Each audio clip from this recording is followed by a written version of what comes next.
The Copts are the direct descendants of the pharaohs. The ancient Egyptians had many intellectual achievements.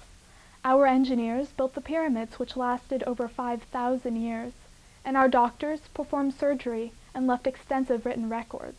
The ancient Egyptians developed an extensive system by which the soil was left fertile and the desert was kept at bay. When Saint Mark came to Egypt in year 61 AD, bringing with him Christianity, the Copts rose to the forefront of Christian intellectual discourse, founding the School of Alexandria, which gained world renown. Even under the harsh rule of the Byzantines and the even harsher rule of the Arabs, the Copts remained in their homeland. Despite the worsening social and political conditions the Copts faced as they became a minority in their own country, the Copts remained in Egypt. Nasser's revolution not only expelled the British from Egypt, but also resulted in the confiscation of church lands and the expulsion of Copts from their positions in the universities, the military, and government. As opportunity was choked off for the Copts in Egypt, the Copts for the first time looked abroad. As an American Copt, I have seen that the dispersion of Copts in the West has resulted in fragmentation, so that our knowledge of one another is tenuous at best. We, at the Voice of the Nile Coptic Association, believe that it is essential for us to get to know and appreciate the pioneers who laid the foundations for the Coptic people here in America. We bring you here in this video 4 of these remarkable individuals. My name is Yousef, Hanna Atalah. I was born in Shibin el-Kom, Egypt. My name is Refaat Abdel-Malek, born in Egypt, in Menia. My name is Kamal Ibrahim. I was born in Cairo, Egypt. My name is Wagih Nessim. Originally, when I left, I did not made a decision about I'm going to be living permanently abroad or going to come back. Mainly, I had the idea in my mind to get my higher degrees, higher education to the level of satisfaction I would like to achieve, and then I will make my decision. Leaving the family at my time, when I left Egypt, of course, so that was a harder decision because at that time there were not too many people immigrate to other countries, and especially my father and my mother was still living. My father was not 100% healthy, and it was very hard to leave all the family, my brothers and uncles and friends. That was the hardest things, coming to a land which I don't know what I will do, if I get successful, how often I can go back to Egypt. Of course, that was the number one issue. I was in 27 years of age when I decided to marry and try to come to the land of immigration. The most difficult aspect was really family. To leave my parents at that time and my brothers and sisters. That was the most difficult part. But having everything else was easy, so to speak, because I already had connections in the United States. Oh, it's first I got my bachelor degree from Alexandria University in 1963.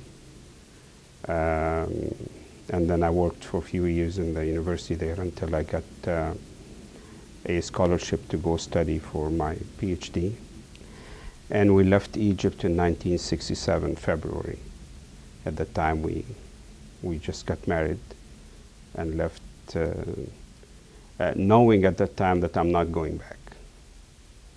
Actually, this was something that we planned for quite a while. Then once we get a scholarship, I have decided at that time that Egypt is not the place that I would like to raise my children. And this was something that was a key decision that we have made. And I think we asked for the blessing of our Lord, and I think we got that in a very difficult time, actually. It was very, very difficult to find a scholarship and very difficult to actually leave the country at that time because there was a restriction on leaving.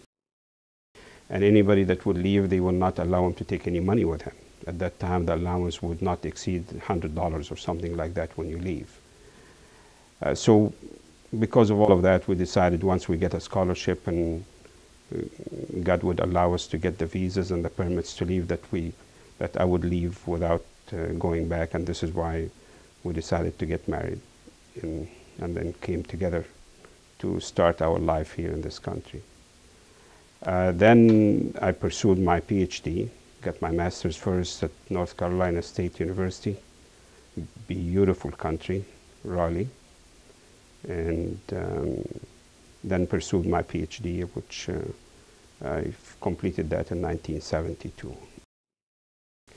And at that time, then of course, I tried to find a teaching job as a professor in the university, and God blessed us with the city of Chicago. We found a position here in Chicago, and this is where we started to move from North Carolina and come to Chicago, where we have established our residence here for good, actually. Well, I was graduated from Alexandria University with MB, CHB, which is like equivalent to medical doctorates. That was in 1965.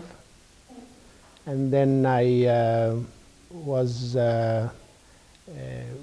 working for the Egyptian government for a year. Then I went to the American Mission Hospital in Tanta. I worked as a resident in surgery for almost 3 years. And then I prepared myself to come to the United States, and I arrived to the United States in 1970. Part one is, why did I leave Egypt? And I didn't really leave Egypt. I came initially to the United States to get my doctorate's degree. After I finished my degree, I worked as an assistant professor at Louisiana State University. And after a couple of years, I decided to go back to Egypt. And I was single at that time. And there was several reasons I want to go back to Egypt. I wasn't very confident. Marriage to me is a very important part of the life's decision. And I thought if I married an American, I would be taking slightly higher risk. I wouldn't say it is a bad decision, but in your decisions in life, you calculate the risks. So I didn't want to take a high risk by marrying somebody who has a different culture. She may be better than me, but we are different cultures.